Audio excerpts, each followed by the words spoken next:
চোখে না দেখলেও হাতের স্পর্শে খাতা কলম তৈরি করছেন শরীফুল ইসলাম। কাগজ কেটে কখনো কলম তৈরি করছেন, আবার কখনো স্টাপলার মেরে খাতা তৈরি করছেন এই দৃষ্টি প্রতিবন্ধী।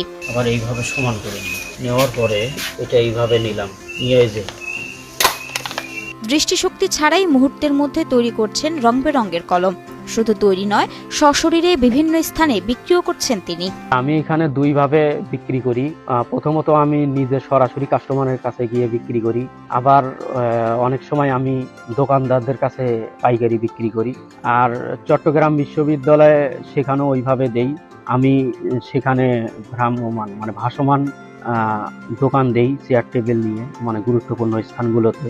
সেখান থেকে ছাত্রছাত্রী এসে কলম খাতা ক্রয় করে। সংকট ও প্রতিবন্ধকতা সত্ত্বেও শরীফুলের অবিচলিত ইচ্ছাশক্তি ও পরিশ্রম তাকে সফলতার দিকে নিয়ে গেছে। জন্ম থেকে দৃষ্টি প্রতিবন্ধী হলেও শরীফুল কখনো কোনোদিন নিজের স্বপ্ন ও লক্ষ্য থেকে বিচ্যুত হয়নি।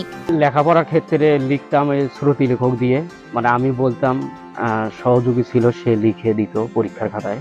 আর পড়াশোনা করার সময় লেকচার শুনে শুনে রেকর্ড করতাম। বন্ধু বান্ধবীরা সিলেবাস রেকর্ড করে দিত, ওটা শুনে শুনে পড়া আয়ত্ত করতাম।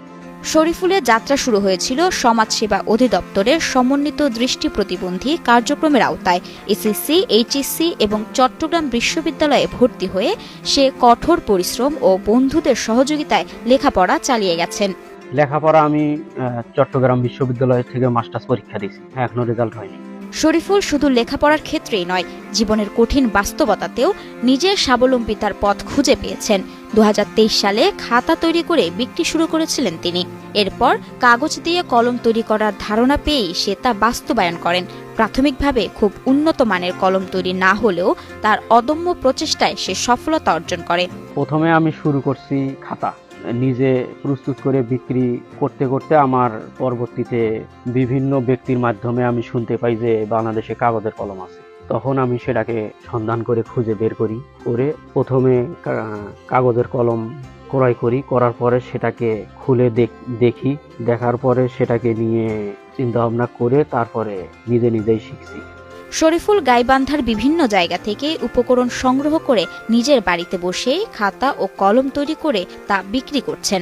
তার তৈরি করা খাতা ও কলম মানে ভালো হওয়ায় স্থানীয় স্কুলের ছাত্রছাত্রীরা তা কিনতে আসছে। এখান থেকে আমরা খাতা কলম কিনি।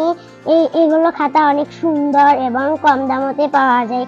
প্রতি মাসে প্রায় 1000 কলম ও 500 খাতা বিক্রি করেন শরীফুল।